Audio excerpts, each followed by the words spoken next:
жаңбыр самұрықтың тері екен. Содан соң қатты жел тұрды. Бұл самұрық құстың қанатының желі екен. Ей, тоқта! Сонда самұрық құстың үлкендігі қандай болған? Білмеймін, Серке. Мүмкін біздің қорадай болған шығар. Біз көріп жүрген бүркіт самұрықтың қасында торғайдай, жоқ, шыбындай, жоқ, масадай болған болып тұр ғой. Сен әрі қарай тыңдайсың ба өзі? Тыңдамаймын. Ертегі дегенге мүлдем сенбеймін. Самұрық болса көрер едік қой. Қанатының желі бар деп қояды. Мұндай қиялға...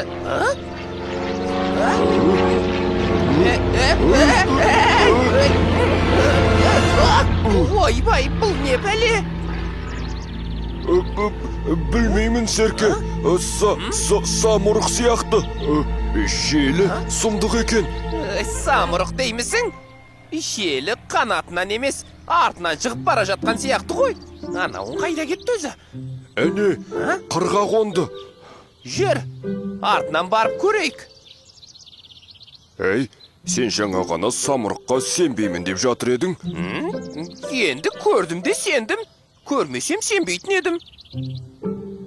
Ертегіде самұрық екі басты деген болатын. Бір басы сені, екінші басы мені жеп қоймасын. Біз қатты жақындамаймыз. Жай алыстан көреміз де қайтамыз. Қазір ұшып кетсе өкініп қаламыз, солай емес пе? Жарайды. Көрсек көріп қайтайық. Самұрық күнде келе бермес. Иә, ол сауысқан емес қой.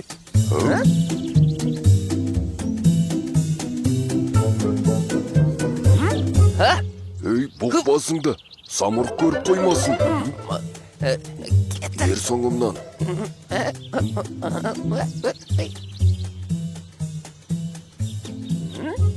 Ей, тоқты. Мынауың алып құсқа ұқсамайды.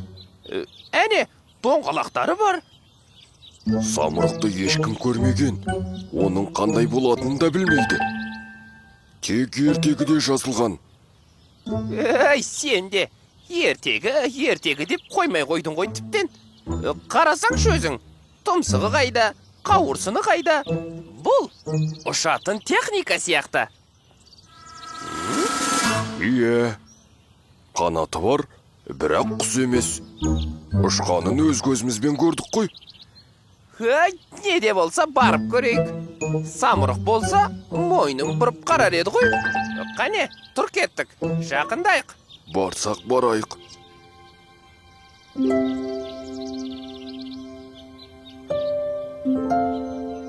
Міне ғажап, нағыз темір құс қой мынау.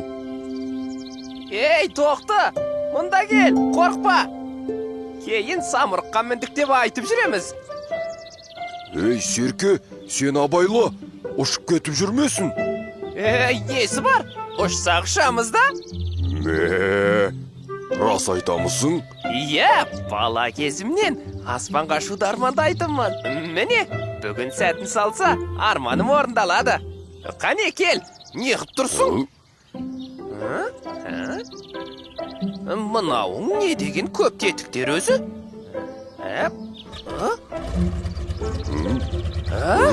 Қоя тұр, Серке, ештеңеге тиме. Міне, мынау ұшуға арналған тетік екен. Онда не тұрыс? Басайық та?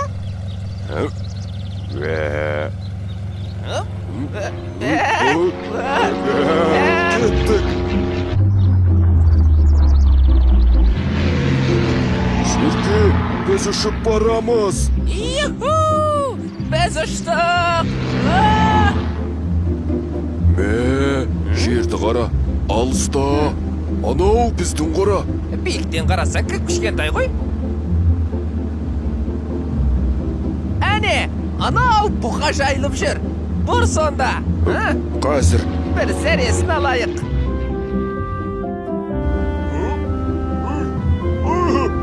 Ей, бұқа! Қорқпа! Бұл біз ғой! Тоқты мен Серке! Ей! Haның жаны қалмады. Әне, қасқырлар, жүр сонда. Қорқытайық оларды. Қасқырларды қалай қорқыттық, Ие, енді ата мен апаға барайық. Олар да қуансын. Қуантамыз деп қорқытып алмайық. Қорқыныштың арты қуаныш болсын дейміз де. Олар бізді танымай жатыр. Жақындайық, төмендетейік. Қазір, міне, қонамыз. Абайла, тоқты, абайла. байға! Қондық ау әйтеуір. Тоқтаттым ау әйтеуір. Ал Серке, арманыңа жеттің бе енді? О не дегенің тоқты? Арман деген таусылушы ма еді?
Ей, тоқты! Мынауыңды тоқтатшы! Кел бері! Мұндайды күніге тыңдап жүрміз ғой. Басқаша әндер табайық та? Жоқ, бұл емес. Жоқ, бұл ауырлау екен. Іш пыстырады. О, мынау көңілді екен.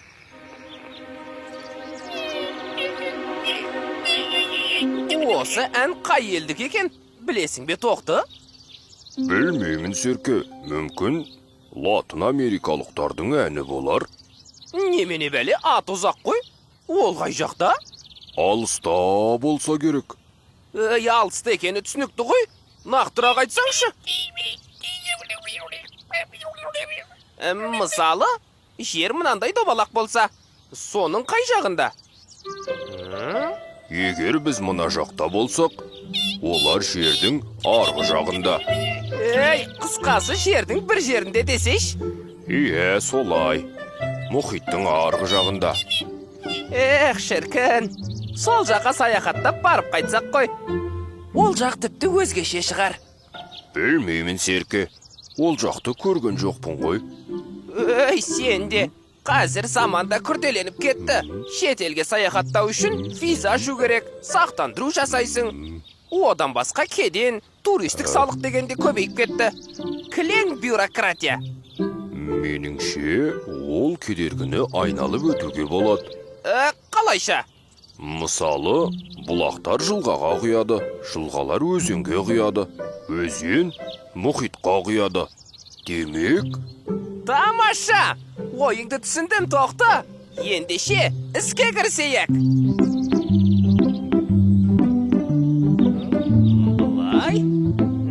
Бұлай қарай.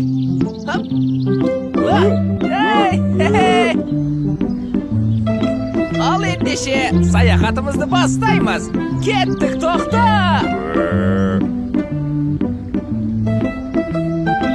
Қарашы, тоқты! Мына жақтың шөптері де, ағаштары да басқаша сияқты. Білмеймін, Серке.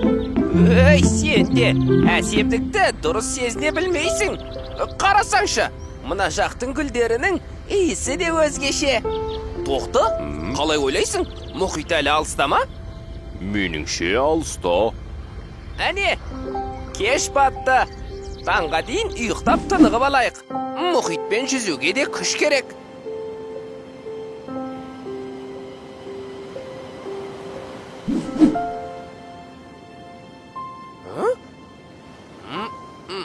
тоқта, тұр қане, оян деймін.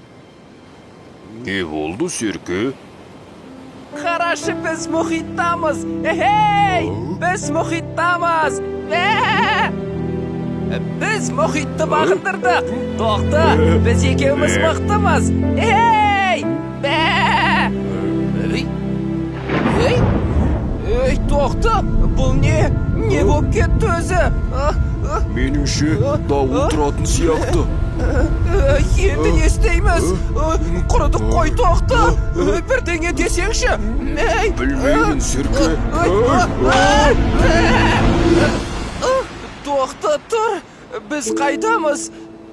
Аралдамыз. Енді қайттық, бекер келдік ау мұнда. Айдалада аштан қататын болдық. Шөбі де аш екен. Жануар түгілі адам жемейді. Сен де тоқта. Жылға өзенге құяды, өзен мұхитқа құяды деп. Әне саған құйды. Не болды ақыры? Беткен мұхиты да, саяхаты да құрысын. Одан да өз даламызда қасқырлармен алысып жүргеніміз дұрыс еді ғой. Сабыр түбі сары алтын, Серке. Сабыр сақтайық. Мүмкін бір жолы табылар. Ей, мұхиттың ортасында қандай жол саған? Болды, шаруаң бітті дей бер. Осында мәңгілікке қаламыз. Анау кім еді әлгі аралда қалатын адам бар ғой? Робинзон Крузо. Иә, сол секілді жүресің енді, сақалың сапсиып. Анау не тағы? Аспанға қарай шұбатылып барады. Меніңше құйын дауыл. Ондай дауыл мұхитта көп болады. Ей, мынау құйын тура бізге қарай келе жатыр ғой. Ей, тоқты, мынау қайтеді. Тоқты, ұста мені. Құтқарыңдар. Тоқты, қайдасың?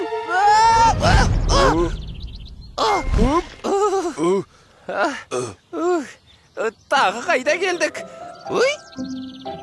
Мынау біздің қора ғой. Тоқты, біз туған жерге қайта келдік. Тоқты, есіңді жейдің ба, достым ау? Ие, бәрі дұрыс, Серке. Шәнім-ай, өз даламыз қандай керемет. Жусанның иісін қарашы. Қай жаққа саяхаттасаң да, өз үйіңе жетпейді екен, тоқта. Келсесің бе? Келсемін, Серке.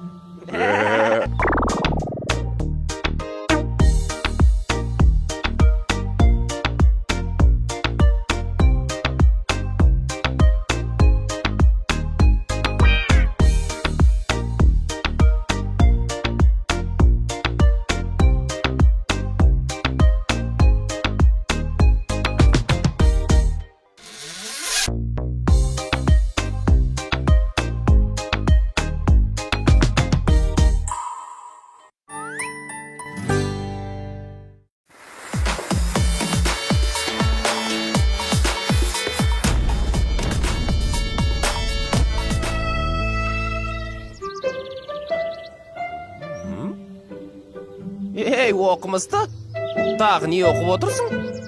Кітап кеміргенше далаға барып тал кеміріп қайтпаймыз ба? Бұл кітапта аспан әлемі туралы жазылған. Ей, саған жаным ашиды, тоқты. Аспанда не бар? Болмайтын нәрсеге шұқшиып отырасың да қоясың. Оның саған түкке пайдасы жоқ қой. Жалпы, білімді кеңейтіп жан-жақты болған жақсы ғой, Серке. Ей, сен де кітапты оқыса, адамдар оқысын. Адамдардың өзі қазір шұқшиып интернетте отырады. Ей, солар бір күні біз құсап мал болып кетпесе жарар еді.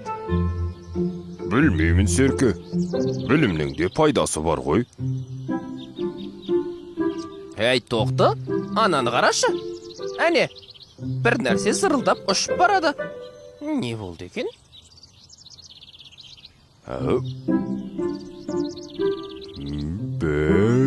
Бұл не екен? Меніңше от шашу болар. Әй, өзі бүгін қандай күн? Ешқандай мереке жоқ қой. Жоқ, Серке, ол от шашу емес сияқты. От шашу болса, бақ етіп жарылып әдемі боп шашырайтын еді. Ал енді не деп ойлайсың? Білмеймін, Серке. Әй, осы жылтырақ анда-санда өстіп ұшып тұрады. Соның не екенін анықтау керек. Ие, Bilgen жақсы ғой.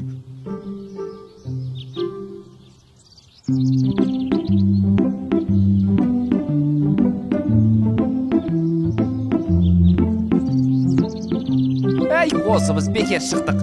Тыныш қорамызда отыра беруіміз керек еді. Енді ешқайда шықпай қорада қамалып отыра береміз бе? Ел көріп жер шарласаң білімің кеңейеді. Ай, сен де білім деп неге қақсай бересің осы? Дәл қазір алдымыздан қасқырлар шықса ше, олар сенің біліміңе қарамайды. Қасқырдан қорқсаң, орманға барма деген мақал бар. Ай, тоқты, көңілге келсе де айтайын. Қысқасы, мақалыңа сақалым. Мынау не тағы? Байқоңыр. Ол не нәрсе? Қазір. Байқоңыр Қазақ даласында орналасқан ғарыш айлағы. Бұл жерден ғарышқа ұшуға болады екен. Солай ма? Тоқты, әне, ананы қара.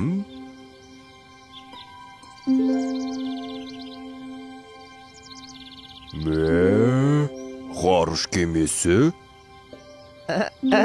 Ішін көргің келіп тұрғаны? Кеттік онда.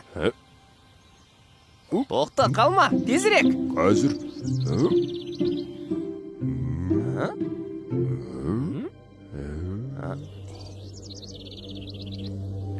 Ей, тоқты, есік жабылып қалды. Енді не істейміз?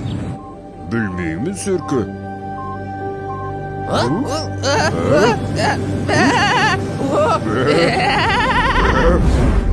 Ойбай, тоқты, мұнысы нес? Құс болып кеттік пе? Ғарышта жердің тартылыс күші жойылады. Сол себепті салмақсыздық пайда болады.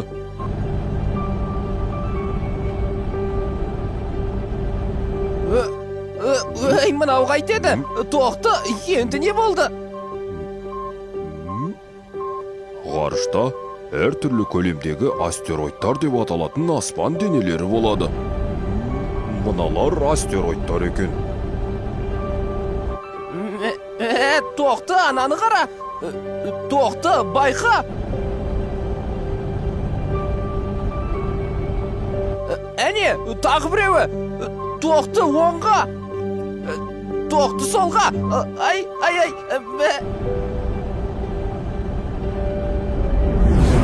Ай, тоқты, біткен жеріміз осы.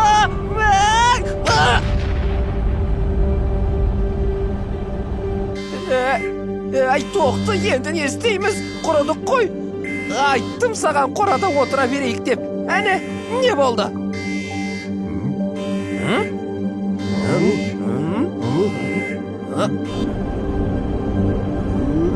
Ай, тоқты.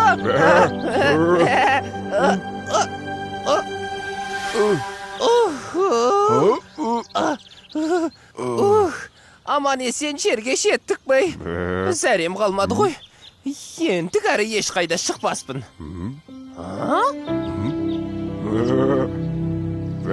Ашкер батырларға сәлем. Жазасын тоқты мен Серке.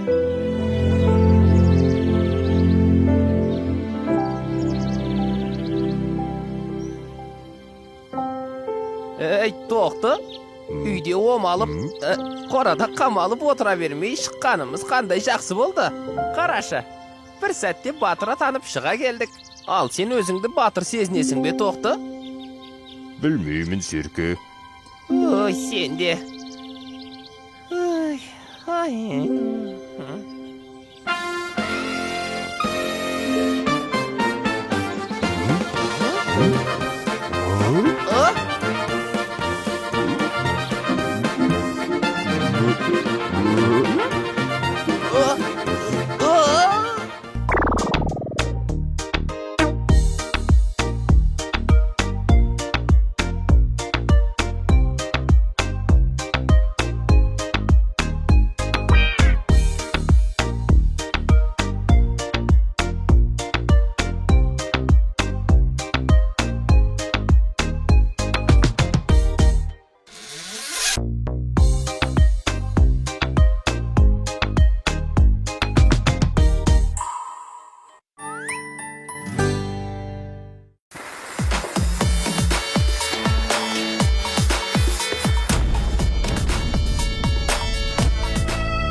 Сауысқан, бүгін қай күн өзі?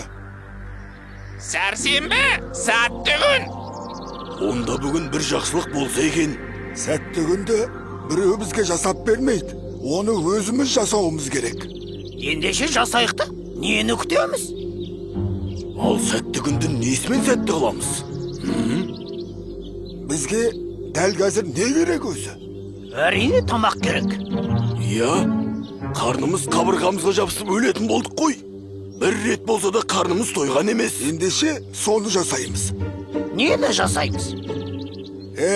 Қарнымызды тойдырамыз дедік қой. Немен тойдырамыз? Иә, немен? Қасқырлар ет жейді. Қойдың етін. Тоқты серкемен. Соларды айтпаш. Ылғи жейміз деп барамызды, таяқ жеп масқара боп қайтамыз. Соны айтам да, осы мультфильмнің көрермендерінен де ұят болды. Қанша сериясы өтсе де тоқты мен серкені әлі жей алмай келеміз. Көкшалдар, мына сөздерің сүйектен өтті. Біз осы серияда міндетті түрде тоқты мен серкені жеуіміз керек. Үнемі осылай айтамыз, сосын үйге аш қайтамыз. Иә, 100 рет, тіпті 101 рет айттық. Әлі жегеніміз жоқ. Доғарыңдар, еңсеңді көтер, бөрлер.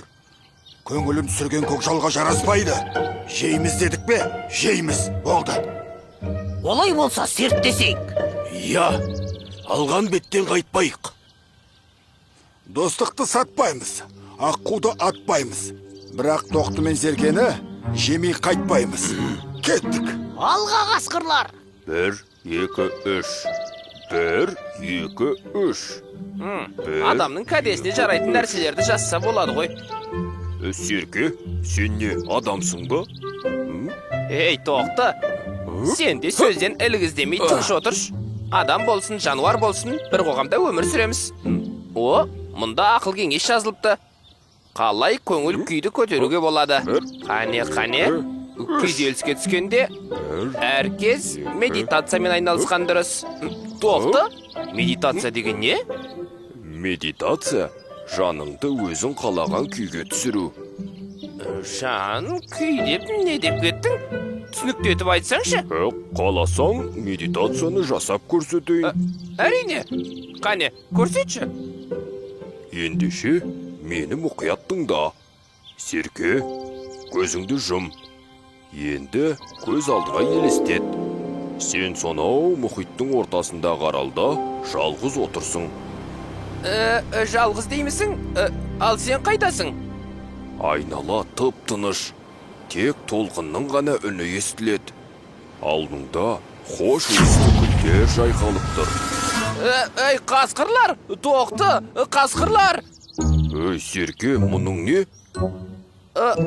Қасқырлар елестеп кетті. Серке, сен қасқырларды ойлама.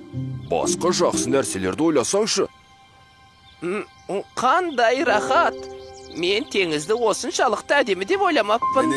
Екеуі де отыр. Қасқырлар, мен сендерді ойлап тұрған жоқпын. Қане, жоғалыңдар бұл жерден. Мұны екеуі не істеп отыр? Серке, басқа нәрсе ойлама. Серке, сен есіңнен ауысқаннан саумысың? Қасқырлар, тоқты, қасқырлар. Құрыған жеріміз осы болды-ау, тоқты. Мүмкін. Жоқ, еш нәрсе айтпа. Жейміз дедік бе болды, жейміз. Иә, тыңдамаймыз. Бір сөз айтпаңдар, тап қазір жеуге кірсеміз. Қоршаңдар, көкшалдар. Жақсы, жей қойыңдар. Біз қарсы емеспіз. Қалайша қарсы емессің? Шынымен еш нәрсе айтпайсың ба? Жей берейік бе? Иә, жей беріңдер. Тоқты, сен не деп тұрсың? Есің дұрыс па? Жесеңдер, сендер бүгін ғана тоқ боласыңдар. Ертең қарындарың қайта ашады. Қайтадан азық іздеп әуреге түсесіңдер. Ал біз мұнда медитациямен айналысып жатырмыз. Ол не бәле? Медитация деген, мысалы, барлық уақытта тоқ жүруді үйретеді. Рас па? Бұл қалай сонда? Ойпырмай, Қаласаңдар үйретейін. Тоқты, рас айтасың ба? Біз медитацияны үйренсек, Қарнымыз барлық уақытта тоқ жүре ме? Дәл солай. Ендеше үйрет бізге. Олай болса қанекер. Керемет қой. Олай болса жайғасыңдар. Сендер теңіздің ортасында жалғыз аралда отырсыңдар. Айнала жым-жұрт, тек толқынның шуы ғана естіледі. Ортада қазан қайнап тұр. Қазан толы ет. Ненің еті екен? Иә, ашып көрсек бола ма? Бірақ қазандағы ет емес, жай тас екен. Ей, тоқты, тасың не сенің? Қайда кетті екеуі? Ей, бізді байлап тастап қой. Қап, мыналарда я, тағы да масқара болдық қой. Негізі бар ғой, Серке. Медитация деген жақсы нәрсе екен. Қасқырларды да қатырдық. Білмеймін, Серке. Әйтеуір саған наса болды.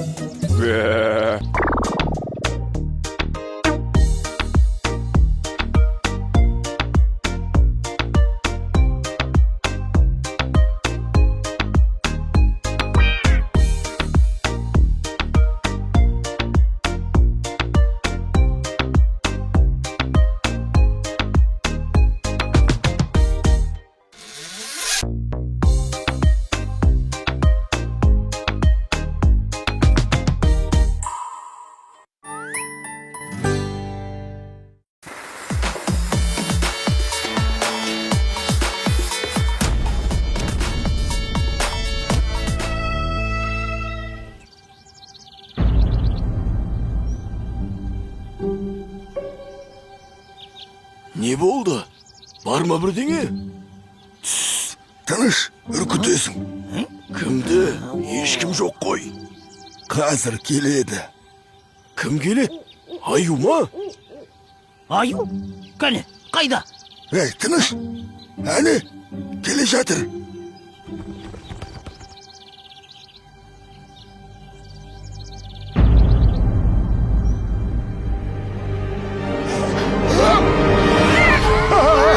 Айттым ғой сендерге. Түсті, алақай. Енді не істейміз? Сауысқаннан сорпа істейміз.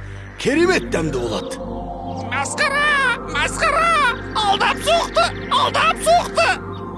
Сабыр сақта, сауысқан. Сенде жазық жоқ, ал бізде азық жоқ. Иә, амал жоқ енді. Қайтеміз? Сауысқанның сорпасы пайдалы деп естігем. Пайдалы дейсің бе? Ей, өзін жей салмаймыз ба? Сорпасын қайтеміз. Өзін жейтін болсақ, тоймай қаламыз. Үшеумізге түк те болмайды. Ал сорпа бәрімізге жетеді. Масқара! Жем жеймін деп жүріп, сендерге жем болатын болдым ау. Қажақ! Қасқырлар! Мені босатыңдаршы. Біз дос емеспіз бе? Мен сендердің хаттарыңды тасып жүрмін. Жаңалықтарды жеткізіп отырамын. Мені жеп қойсаңдар, оның бәрі кім атқарады? Рас ей, бірақ сорпа ше? Иә, алдымен сауысқанның сорпасын ішіп тойып алайық.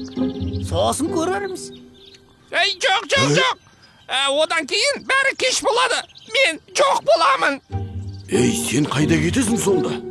Ей, ақмақ, мұнда кетеді. Сауысқанды енді көрмейміз. Қасқыр мырзалар, одан да біз келісейік. Мен сендерге әлгі бөрібасарды әкеп берейін. Күшікті ме? Оны қайтеміз? Сорпа жасап ішеміз бе? Иә, күшік сауысқаннан ірі. Жоқ, сендер оны асырап, өздеріңе қосып алатын болған едіңдер ғой. Кейін Тоқты, Серке, Бұқа үшеуі келіп алып кетті. Күшікті әкеп берсем, оларға жаман болады. Ал сендердің кектерін қайтады. Ал сен бөрібасарды қалай әкелесің? Сен бүркіт емессің ғой. Иә, мен бүркіт сияқты күшті болмасам да, қулығым жетеді. Қалайда күшікті кешке дейін жеткіземін. Уәдем, қажақ. сауысқанды аяп отырмын. Мұның тірі жүргені де жақсы. Иә, хатты кім тасиды? Таңертең бізді кім оятады? Жарайды. Ей, сауысқан, қомын дейсің, Егер бізді алдап кететін болсаң, өз обалың өзіңе. Түсіндің бе? Бар, әкел Бөрібасарды. Әкел. Ал, енді не істейміз? Күтеміз.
Сауысқанға сенім жоқ. Бізді алдап соқтау.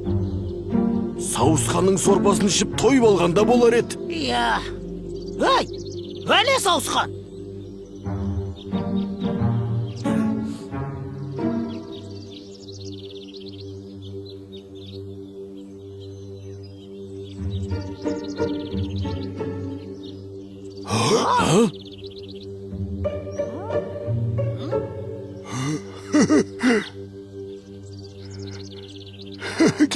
Келе ғой.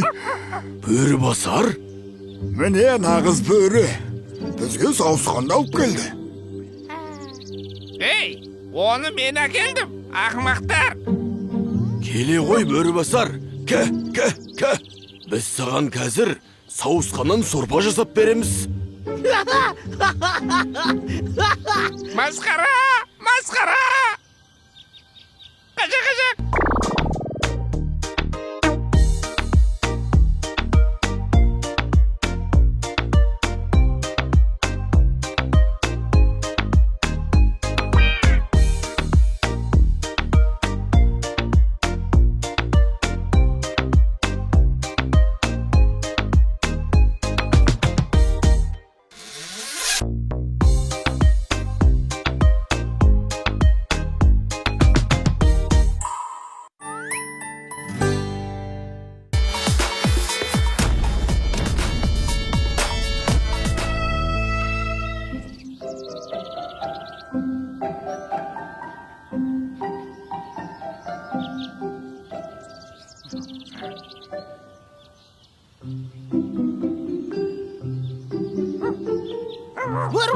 Бөрібасар.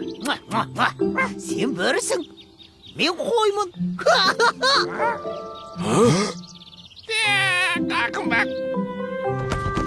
Қане, мен ұстап алда, жеп қой. Міне.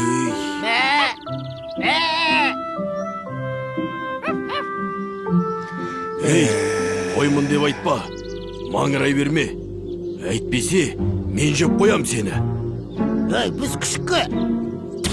Бөлтірікке қалай тамақ тауып береміз? Өзіміз аш жүрміз. Соны айтам да, мұны өскенше асыраймыз деп жүргенше, өзіміз аштан қатармыз. Бұл өссе, бізді асырайды. Солай емес пе, Бөрібасар? Міне, айттым ғой. Күніге бір қой әкеліп тұрады бізге. Ей, қайдам. Итті қанша асырасаң да, иттігін істеп ауылына қарап өрет деген. Енді не істейміз? Апарып тастаймыз ба? Жоқ. Бұны іздеп тоқты мен серке келеді. Ата келсе ше мылтығымен. тіпті айтары. Жамандық шақырмай, мылтығы құрсын. Жаман айтпай жақсы жоқ деген. Ата келмесе, бұқа келеді. Қайтадан тартып әкетеді. Бермейміз. Біз аюды шақырамыз. Аю бұқаны алып ұрады. Бұқа оңай жау емес. Аюды алып ұрсашы. Біз бұлай етейік. Бұл күшікті аюға берейік. Аюға? Сол асырасын. Өскен соң біз аламыз. Ей, өскен соң бермей қойсашы. Иә, апаның күзетіп қояды. Жүріңдер, аюға барып сөйлесейік. Иә, барып сөйлесейік. Қане, жүр Бөрібасар. Аю атаңа барамыз.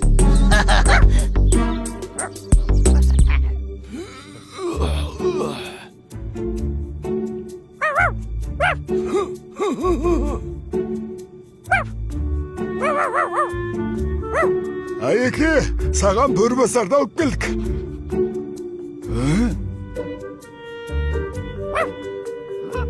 Немене? Менің апаным сендерге балабақша ма не?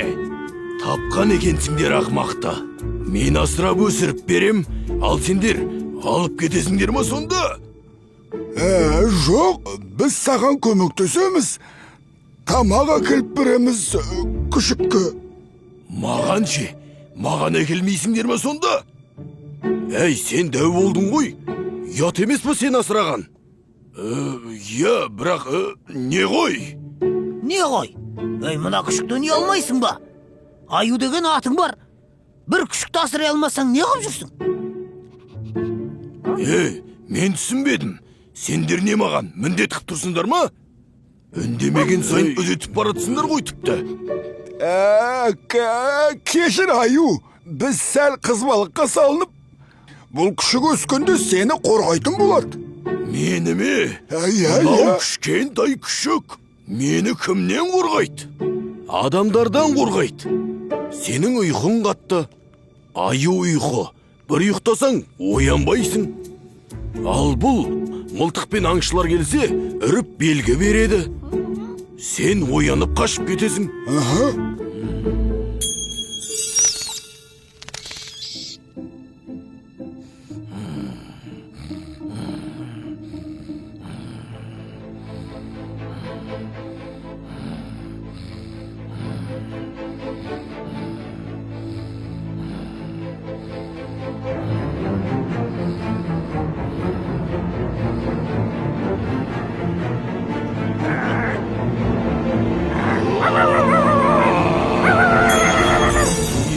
Бұларың ақыл екен. Бірақ, қашып кетет демеңдір. Жай кетіп қалат деңдер. Ой, бәрібір емес пе? Қаштың не, кеттің не? Бұл өзі не жейді? Бүлдірген жей ме? Жемейді, сүйек жейді. Сүйек? Сүйек. Еті жоқ сүйек бе? Иә, аю, сен өзін не жейсің? Сенен қалған сүйек саяқты күшікке берсең болды да. Соны жеп жата береді. Иә, аю, біз енді барайық. Бөрібасар, сен енді аю атаңмен қаласың, ұқтың ба? Аю атаң саған нәнә береді. Кіш қылам десең, айтасың. Какай қылсаң, ұят болады. Ей, какай несей? Мен сонда бұны кәдімгідей бағамын ба? Несі бар? Мұнадай кең апанда жалғыз тұрғанша, Бөрібасар серігің болады. Аю ата деп жүгіріп жүреді. Аю ата? Енді аю әже емес шығарсың. Қой, біз кеттік. Бөрібасар. Аю атаңның айтқанын істеп жүр. Бізді ятқа қалдырма. Ал Бөрібасар, енді мені күзетесің, жарай ма?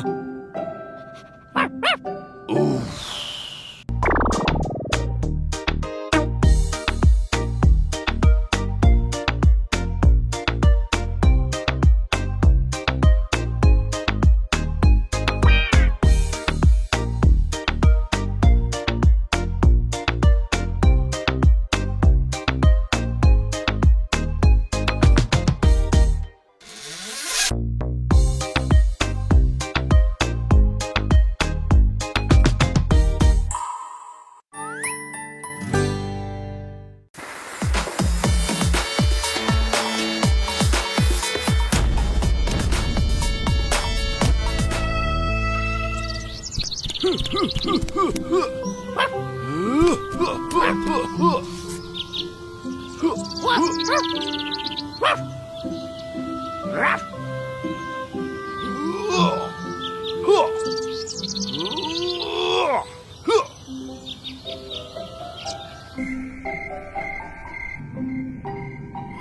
Бөрібасар, мен енді ұйықтаймын. Сен мені күзетесің. Байқа, аңшылар кеп қалмасын. Ал сен күндіз ұйықтайсың. Ол кезде мен сені күзетемін. Жарай ма? Жарайды, бара ғой.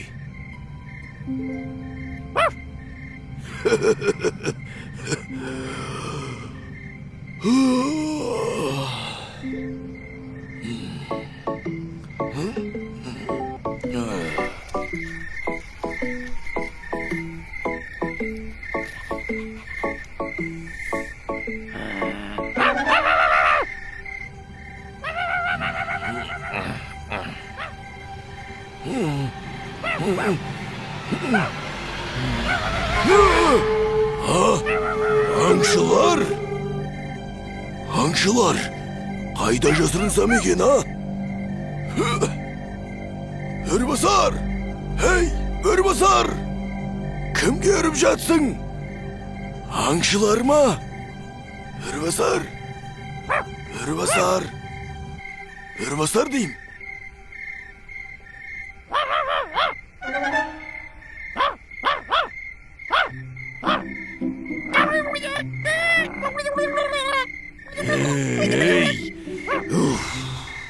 Ей, Бөрібасар, сен майда шиде нәрсеге үре бермесеңші.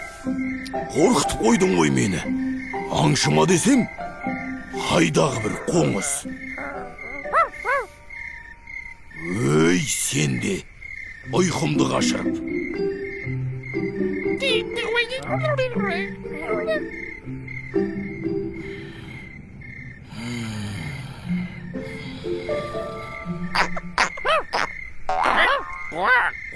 Қуасың бай?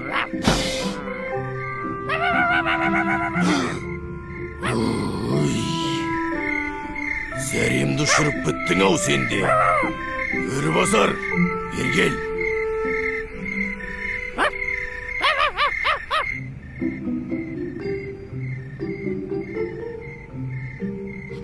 Менің ұйқым қашып кетті. Енді сен ұйықта. Қане, мен саған әлди айтып берейін. Әлди жата ғой, тәтті ұйқыға бата ғой. Сен ұйқыға жатқызған аю деген ата ғой. Қане, ұйықтай ғой Бөрібасар. Бәрі ұйықтайды, аюлар да ұйықтайды, қасқырлар да ұйықтайды, қояндар да ұйықтайды. Бәрі ұйықтайды, әлди жата ғой, тәтті ұйқыға бата ғой. Ей, түн ішінде кім екен әндетіп жатқан? Айта берсін, маған ұнап жатыр. Аюдың даусы емес пе? Ей, сауысқан! Ұшып барып көріп қайтшы. Хабарын айтарсың.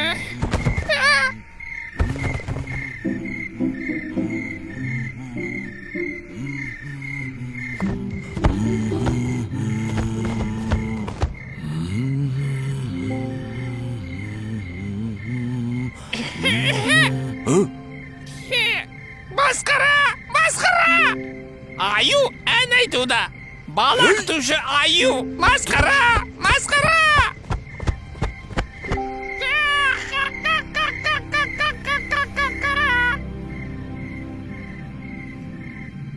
Қап мынанaya, өсекші неме, енді ұйықтап қалайын деп еді. Қорықпа, ол аңшылар емес. Ол әлгі сауысқан ғой. Қане, ұйықтай ғой. Әлди жата ғой, тәтті ұйқыға бата ғой. Масқара! Аю бала күтіп ән айтуда! Аю ән айтуда!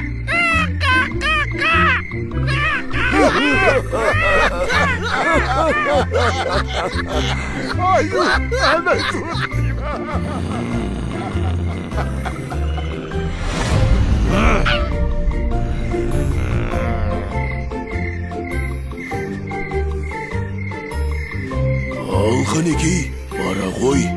Сенің туыстарың қасқырлар. Ал мен үйтіп-бүйтіп өзім-ақ өмір сүрейін. Жарай ма?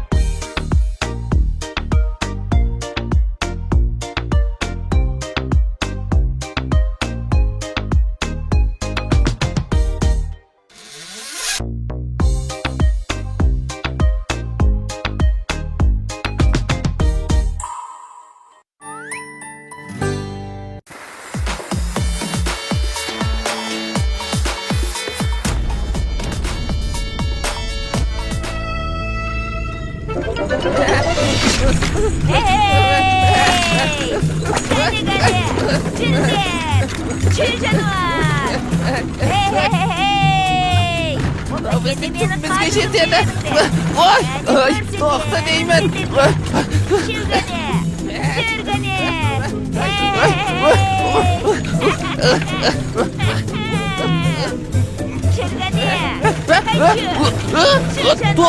Тоқта!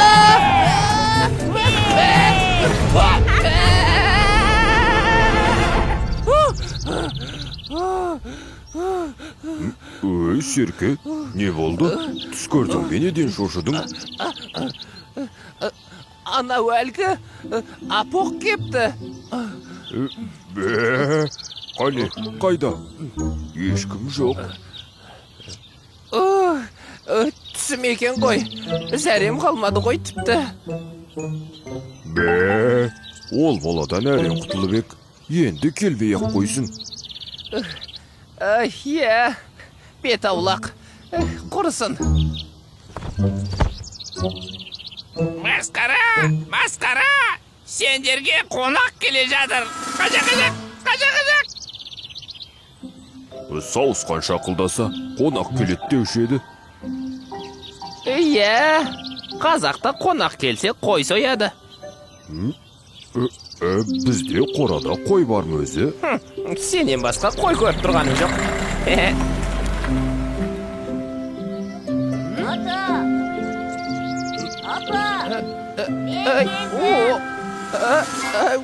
Ойбай-ау, мынау сол ғой. Әлгі бұзық бала. Мә, дәл соның өзі. Шаруамыз бітті, тоқты. Енді не істейміз? Білмеймін, Серке. Ой, сенде. Тоқты, қарап отыруға болмайды. Бұл бізден ақысын алуға келді. Ие, дұрыс айтасың. Әне, бізге қарай келе жатыр.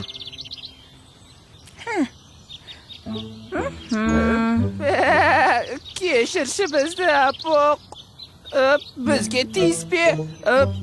Біз де саған тиіспейміз. Ой, айналайын. Апөк жан келіпті ғой. Немереміз келді атасы. Иә, ауылды сағынғанда Амансыздар ма ата апа? Сіздерді сағынып келдім. біз де сағындық. Біз де Жүре сағындық. ғой айналайын. Иә, Үйге жүре. кіріп айран ішіп ал. Жүре ғой. Әке шешең жақсы ма? Тоқты, орманға қашайық. Мына бала кеткенше көзіне түспей-ақ қояйық. Орманда қасқырлар бар. Үш қасқырдан мына бала жақсы емес пе? Оның рас енді. Бірақ сақтықта қорлық жоқ деген. абайлайық.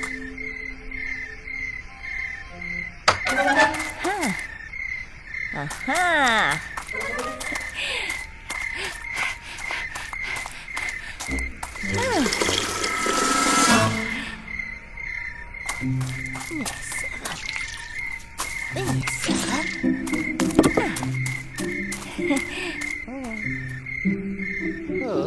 Ей, бұл қайсың көбімді қораға апарып тастаған. Ей, қарай көр мыналарды. Әбден тойынған екенсіңдер. Бүгін сендерге су да құймайым. Ақыры айран ішіп тойып алған екенсіңдер. Апа қараңыз, сіздің құрттарыңызды ұрлап жепті. Әне шашылып жатыр. Обалай, енді қайттым. Атаң айтып, базарға екеуінді саттырып жіберейін ба? Жоқ апа, бұларды мен өзім тәрбиелеймін. Жоқ! Е! Масқара! Тоқты мен Серкені арбаға жегіпті. Менің түсім тура келді, тоқты. Иә, көріп кел Серке танасың енді. Бұндай көріп келі құрсын. Енді жарға шығылмауды ойласайық. Әне жар, қазір екеуміз соған жете бере бірде тоқтаймыз. 1, 2, 3, тоқта!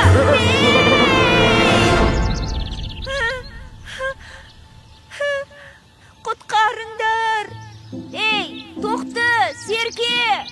Құтқарыңдар мені! Тапқан екенсің ақымақты. Ашуыңды бас, Серке. Таспен ұрғанды аспен ұр деген бар. Көмектесейік. Жоқ! Көмектесіңдер! Енді сендерге тиіспеймін, уәде беремін.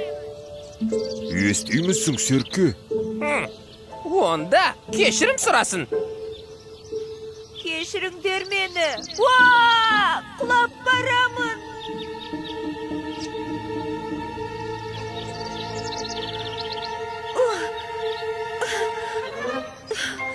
Келіңдер, дос болайық.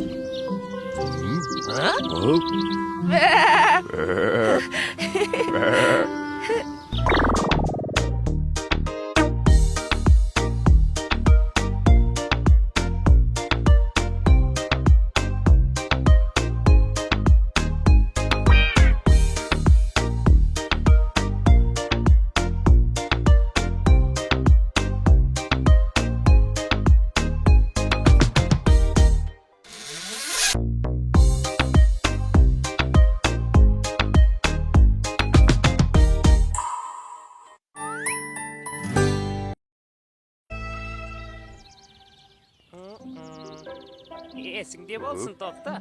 Бұл ойында күшке емес, ақылға сену қажет. Міне, бұлай. Тағы да ескертемін, тоқты. Мұнда стратегиялық ойлау маңызды. Білмеймін, Серке. Көрдің ғой, ойлау керек деп ескерттім емес пе? Ал енді қара. Міне. Сол үшін ойланып жүру керек.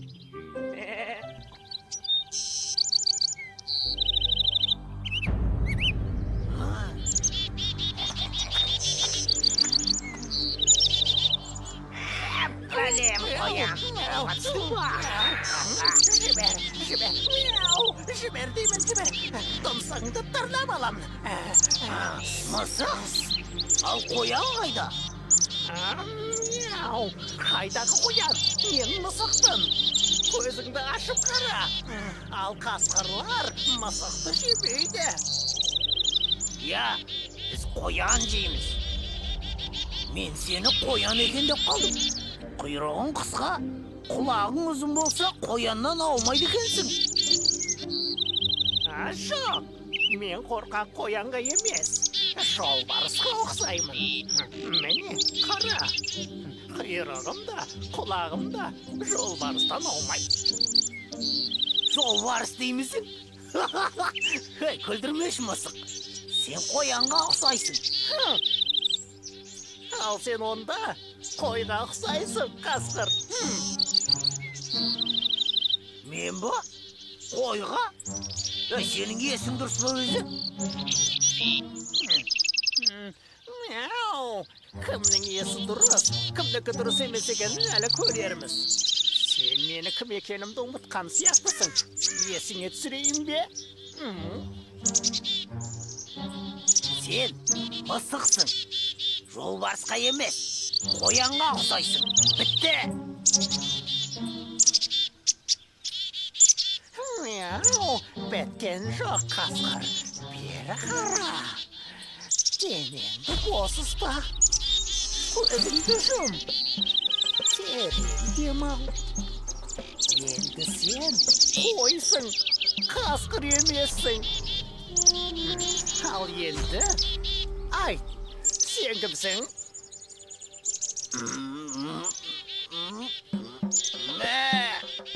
Мен қоймын.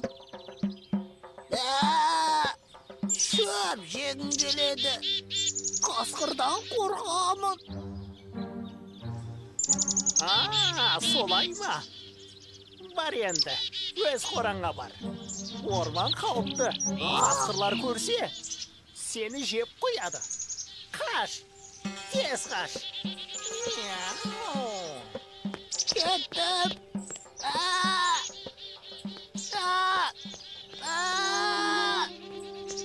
Жүр енді сол маңырап.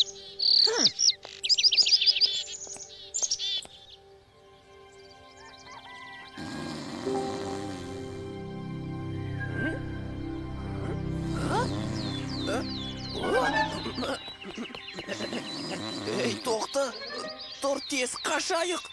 Қорамызда қасқыр жатыр. Мә, қасқыр? Ол қайдан келді? Мен қайдан білейін? Оянды. Шөп жейді. Мынау бізді мазақ етіп жатыр. Қалған екеуі қайда? Олар шөптің астында тығылып жатпасын. Мынау шөп жеп тұр ғой. Өтірік. Қазір ол бізді жейді. Онда атаға айтайық. Мылтығымен атып алсын. Иә, ата! Ей, ата! Ата! Не көрінді сонша маңырап? Ойбай-ау, анау қасқыр ма? Атасы, қорада қасқыр жүр, мылтығың қайда? Қасқыр қайда? Әне, қорада шөп жеп тұр. Шөп жегені нес? Кәне былай тұр. Абайла, тоқты мен серкеге тиіп кетпесін. Ей, мынауың маңырап жатыр ғой. Ей, мылтық көрсе жолбарыста маңырап кетер, ата берсеңші. Әй, мына қасқыр өзі бір түрлі. Жуас ит сияқты. Көзін қараш, мөлтиіп тұр. Иә, жаңа шөп жеп тұрғанын көргім. Қызық екен тайыры. Шөп жейді, маңырайды. Шөп жуас. Тәпті атуға қимайды екенсің. Шынында да. Иә, қулық дейін десем түлкі емес. Кемпір, мұны ұстап алып байлап қояйық. Мүмкін ит боп кетер.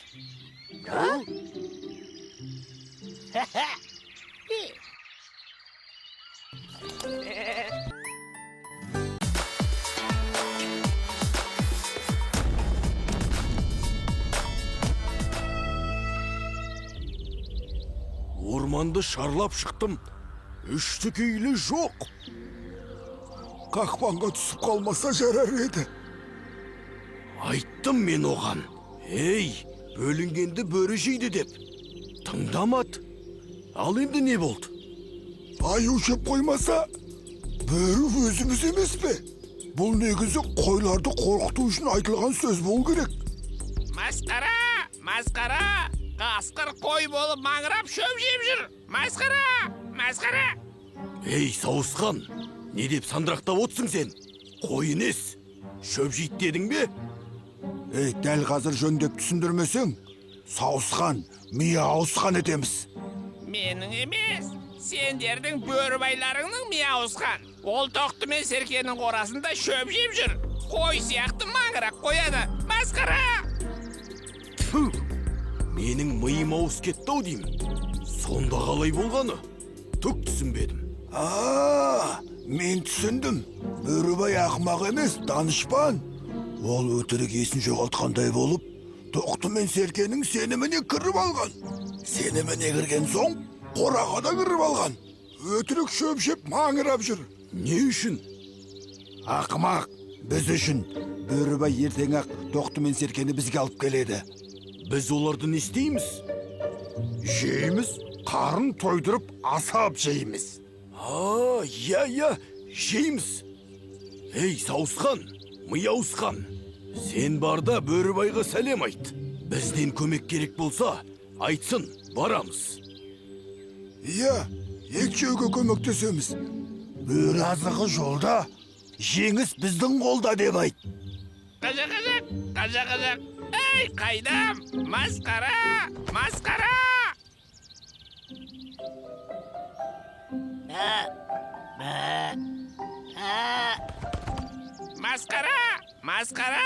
Қасқыр қойға айналса, сендер кім болдыңдар? Мен де соны ойлап отырмын.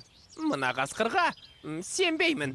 Бәрін өтірік істеп жүрген сияқты. Тоқты, сен мынаған сенесің бе? Білмеймін, серке.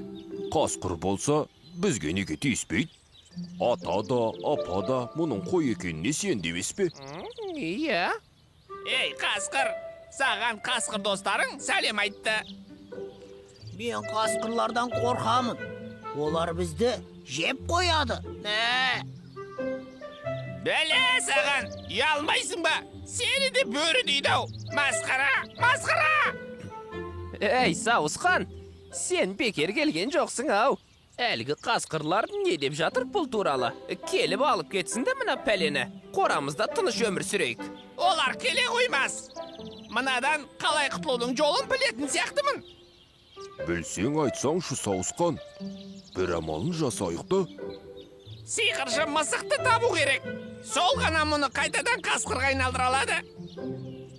Мысық деймісің? Е! Әлгі қалпағынан қоян шығаратын сиқыршы ма? Дәл өзі. Оны қайдан табамыз? Мен оны тауып алып, ертіп әкелейін. Қажақ. Ендігі жетпегені мысық ет. Біздің қора соғып ақпа сонда. Сауысқан, сен мысықты осында ертіп кел.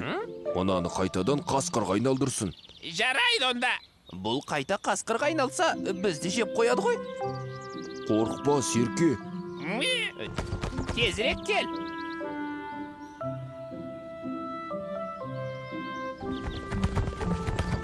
Қажақ. Әй, сауысқан, мысық қайда? Мысық келмейді. Мына жапырақты қасқырға беріп, 3 рет мысық кешір десе болды деді. Мысық кешір деп біз айтамыз ба? Не үшін? Ей, жоға, қасқыр айту керек. Ей, қасқыр, жоғай, қой, бері кел. Дәмді жапырақ жейсің бе? Міне, иісін қараш. Керемет. Жеймін. Онда 3 рет мысықтан кешірім сұра. Содан соң, мына дәмді жапырақ сенікі. Мысықтан? Не үшін? Жоқ, сұрамайым. Тоқта, онда сен жейсің бе? Оны қасқыр жеу керек емес пе? Ай, сен де. Ай, Жарайды, жеймін. Ей, оны қасқыр жеу керек емес пе? Қап мыналарда, я. Ай, жейсің бе жапырақты, әлде тоқтыға берейін бе? Жеймін. Онда мысық кешір деп 3 рет айт. Мысық кешір. Болды ма? Әкел енді жапырақты.